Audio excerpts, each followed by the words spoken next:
33 वर्ष पर विश्वकप फाइनाल में साउथ अफ्रिका प्रवेश करिछि। 1992 मसीह चेष्टा चलैथिला साउथ अफ्रिका, किंतु सफलता 33 वर्ष पड़े हाथ लगिला। प्रथम थर 1992 साउथ अफ्रिका वर्ल्ड कप खेलिथिला। एणिकी 1992 विश्वकप सेमिफाइनाल में परास्त होता 19 रन रे साउथ अफ्रिका।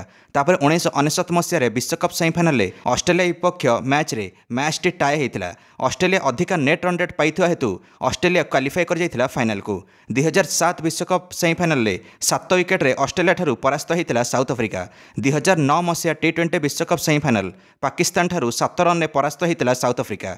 2024 T20 विश्वकप सेमिफाइनाल से भी परास्त होता साउथ अफ्रिका। 2015 50 ओवर विश्वकप सेमिफाइनाल में परास्त होता न्यूजीलैंड ठारू साउथ अफ्रिका। 2023 विश्वकप सेमिफाइनाल में 3 विकेट परास्त होता साउथ अफ्रिका। अधिकांश थर साउथ अफ्रिका सेमिफाइनाल विदायी चोकर टैग पाइथिला, किंतु एडन मार्करम अधीन में चलित थर प्रथम थर साउथ अफ्रिका सेमिफाइनाल जीति फाइनाल प्रवेश कर विश्वकपर।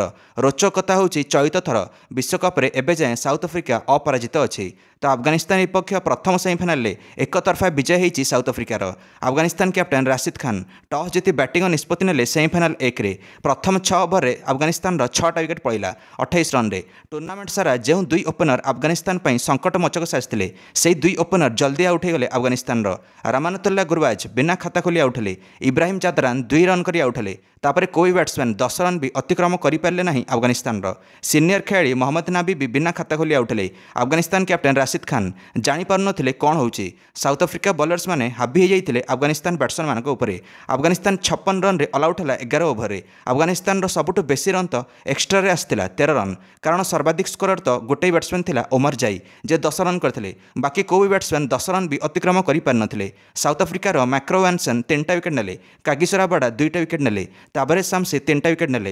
एनरिक नॉर्किया 2टा विकेट नेले। प्रत्येक 5 रन भितर अफगानिस्तान गोटे गोटे विकेट जाऊला। एणिकी मात्र 57 रन टार्गेट थिला साउथ अफ्रिका आगे यही सेमिफाइनाल जितियापाई। आरंभ क्विंटन डिकॉक विकेट नहीं गला अफगानिस्तान।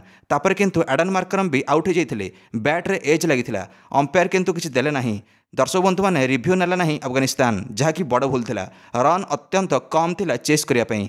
कौन फाइट करियो Afghanistan. South Africa 9 over target chase कर नेला और 9टा विकेट रे साउथ अफ्रिका मैच जीति फाइनाल प्रवेश करिला और प्रथम फाइनालिस्ट बनिला 2024 T20 विश्वकप। अफगानिस्तान दल दुखित हेले एते पाखक आसी मध्य फाइनाल जाई परिले नहीं, किंतु निज प्रशंसक मानकु अभिवादन जणाइले कारण एते सपोर्ट करथिबारु। अन्यपटे साउथ अफ्रिका फाइनाल जीतिकी खुशी रे अछि। एबे अपेक्षा अछि भारत इंग्लैंड मध्य हेबाकु थिबा द्वितीय सेमिफाइनाल में किए मैच जीति फाइनाल प्रवेश करी खेलिबो साउथ अफ्रिका विपक्ष फाइनाल में। आपण मानु कोन लागुची भारत इंग्लैंड मैच रे किए जितिबो आ किए प्रवेश करियो फाइनाल में। निश्चय मंतव्य कमेंट दे वीडियो को लाइक और चैनल को सब्सक्राइब कर देबे समस्त T20 विश्वकप अपडेट्स। धन्यवाद।